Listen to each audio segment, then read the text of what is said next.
इस वीडियो के अंदर मैं रिव्यू करने वाला हूँ नियो ग्लोबल का क्रेडिट कार्ड। जी हाँ, बेसिकली काफ़ी टाइम से इसको मैं यूज़ में ले रहा हूँ, प्लस इसका डेबिट कार्ड भी आता है।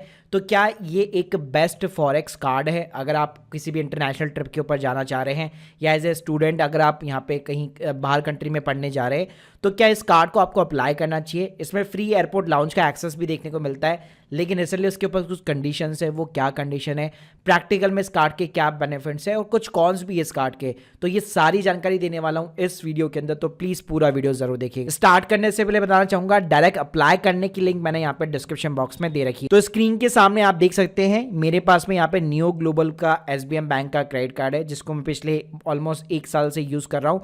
और मोस्टली जो मैं यूज़ करता हूँ वो सारे इंटरनेशनल स्पेंड्स के लिए करता हूँ। जी हाँ, क्योंकि इस कार्ड के ऊपर कोई भी आपकी फॉरेक्स की फीस वगैरह नहीं लगती है। बाकी इस कार्ड को मैंने फिजिकली जो है वियतनाम वगैरह के अंदर भी यहाँ पे यूज में ले रखा है। अब पहले अगर मैं नियो ग्लोबल की बात करूँ तो मेनली इन्होंने 3 बैंक्स के साथ में पार्टनरशिप कर रखी है। सिक्योर क्रेडिट कार्ड के लिए इन्होंने एसबीएम बैंक के साथ में पार्टनरशिप कर रखी है, और डेबिट कार्ड के लिए इक्विटास, डीसीबी और एसबीएम के साथ में पार्टनरशिप कर रखी है। तो राइट नाउ भाई ये जो zero forex markup card offer करता है, मेनली मेजरली आपको 3 टाइप के कार्ड्स ऑफर करता है। एक आपको डीसीबी बैंक की तरफ से डेबिट कार्ड ऑफर करता है, जिसमें डीसीबी बैंक के अंदर एक जीरो बैलेंस सेविंग अकाउंट आपका ओपन होता है। एक ये करता है बेसिकली एसबीएम बैंक के साथ में, जिसमें ये डेबिट कार्ड ही ऑफर करता है और एसबीएम बैंक के साथ में एक अकाउंट आपका ओपन किया जाता है।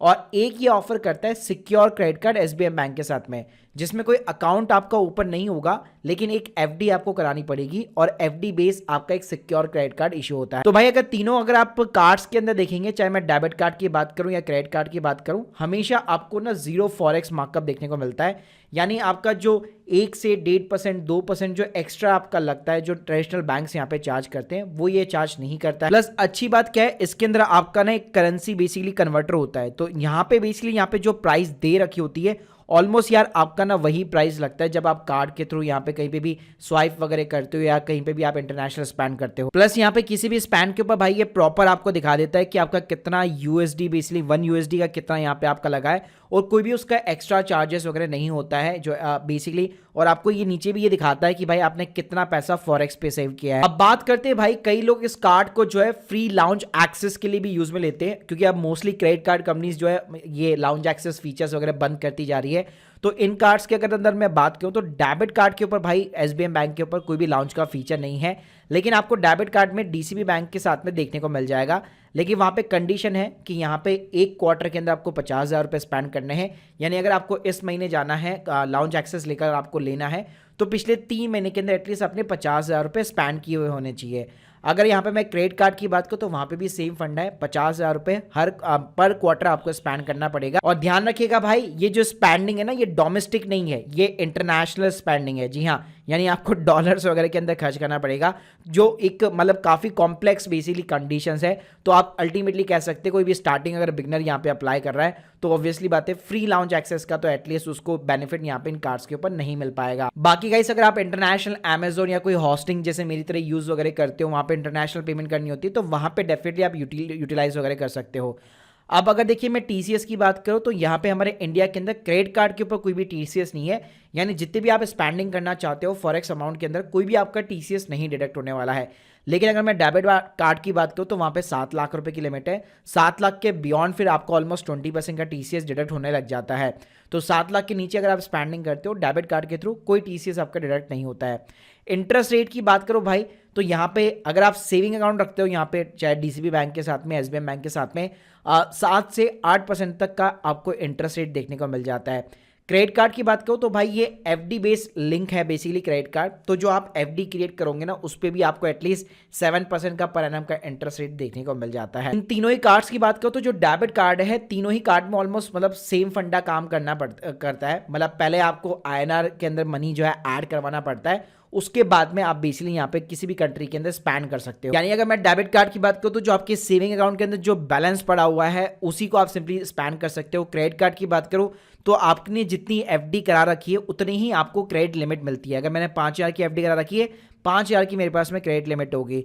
अगर मैं क्रेडिट लिमिट इंक्रीज करना चाहता हूं तो मेरे को अपने उस एफडी अमाउंट को इंस्टेंटली इंक्रीज करना पड़ेगा, और आप ये मतलब लेटर ऑन भी कर सकते हो। जैसे अभी अगर मेरे पास $100 की क्रेडिट लिमिट है तो उसको मैं इंक्रीज भी कर सकता हूं। बस देखो, अगर मैं कंट्रीज की बात करूं तो यार मोस्टली कंट्री के अंदर इनके कार्ड्स चलते हैं, वहां पे कोई दिक्कत नहीं आती है। एसबीएम बैंक की बात करो तो उसके डेबिट कार्ड के अंदर भाई प्रॉब्लम फेस करने को मिल सकती है, क्योंकि बीच में आरबीआई ने इसके ऊपर बैन लगा रखा था रेमिटेंस के ऊपर। तो डेबिट कार्ड के अंदर मैं श्योर नहीं हूं, क्योंकि मैं मोस्टली क्रेडिट कार्ड यूज करता हूं एसबीएम बैंक का।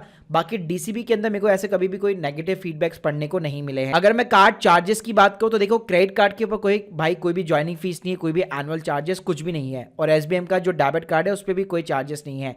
लेकिन अगर मैं डीसीबी बैंक के डेबिट कार्ड की बात करूं तो वहां पे वैसे कोई चार्जेस नहीं है, लेकिन एक एनुअल चार्जेस जरूर लग सकता है। तो देखो, अगर आपने 5,000 रुपए जो है अपना एवरेज क्वार्टरली बैलेंस जो है सेविंग अकाउंट के अंदर डीसीबी बैंक के साथ में मेंटेन नहीं किया, तो फिर आपका 500 रुपए का एनुअल चार्ज लग सकता है। बाकी गाइस तीनों ही कार्ड जो है अगर आप इंटरनेशनल एटीएम के ऊपर विड्रॉल करना चाहते हो तो आप डेफिनेटली कर सकते हो, कोई दिक्कत नहीं है। डेबिट कार्ड के अंदर ज्यादा चार्जेस नहीं लगते। डीसीबी 425 की फीस लेता है और एसबीएम जो है 423 की फीस लेता है। बाकी अगर मैं क्रेडिट कार्ड की बात करूं तो भाई वहां पे अच्छे चार्जेस लगते हैं, 423 रुपीज या फिर 2.5% ऑफ द ट्रांजेक्शन अमाउंट।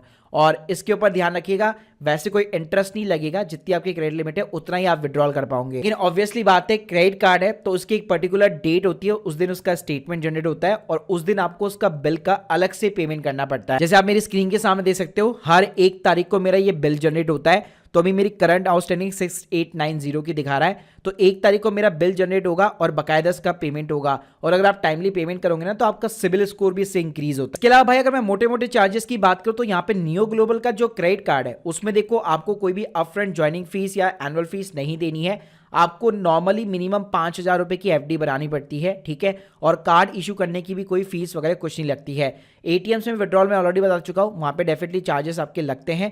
बाकी फॉरेक्स मार्कअप वगैरह सब कुछ आपको फ्री देखने को मिल जाता है, और लाउंज एक्सेस की भी मैं कंडीशन आपको बता चुका हूं। इसके अलावा एसबीएम का जो नियो ग्लोबल का डेबिट कार्ड है ना, उसके ऊपर भाई कोई भी चार्जेस नहीं है। बाकी एटीएम विड्रॉल अगर आप दिखोगे तो 423 रुपीज का चार्जेस लगता है।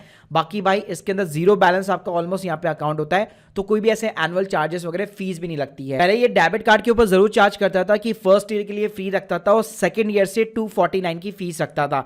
लेकिन देखिए, आपको अकाउंट बैलेंस थोड़ा सा तो मेंटेन करना पड़ेगा, वरना डेफिनेटली एसबीआई बैंक भी आपसे एनुअल फीस तो लेने वाला है 249 के समथिंग। इसके अलावा अगर मैं डीसीबी की बात करूं तो यहाँ पे आपको जो डेबिट कार्ड दिया जाता है इंटरनेशनल, तो उसके ऊपर यहाँ पे कोई भी चार्जेस वगैरह नहीं है, इशू करने के कोई चार्जेस वगैरह नहीं है। लेकिन मैंने बताया कि आपको 5,000 का बैलेंस रखना पड़ेगा, वरना 500 रुपए की आपको एनुअल फीस लग जाएगी अगर क्वार्टरली बेसिस पे बैलेंस वगैरह नहीं रखोगे। साथ में गाइस लोगों का ये डाउट रहता है कि भाई मैं बाहर जा रहा हूँ, वहां तो नेटवर्क ही नहीं आएगा, तो मैं बेसिकली ओटीपी वगैरह कैसे डालूंगा।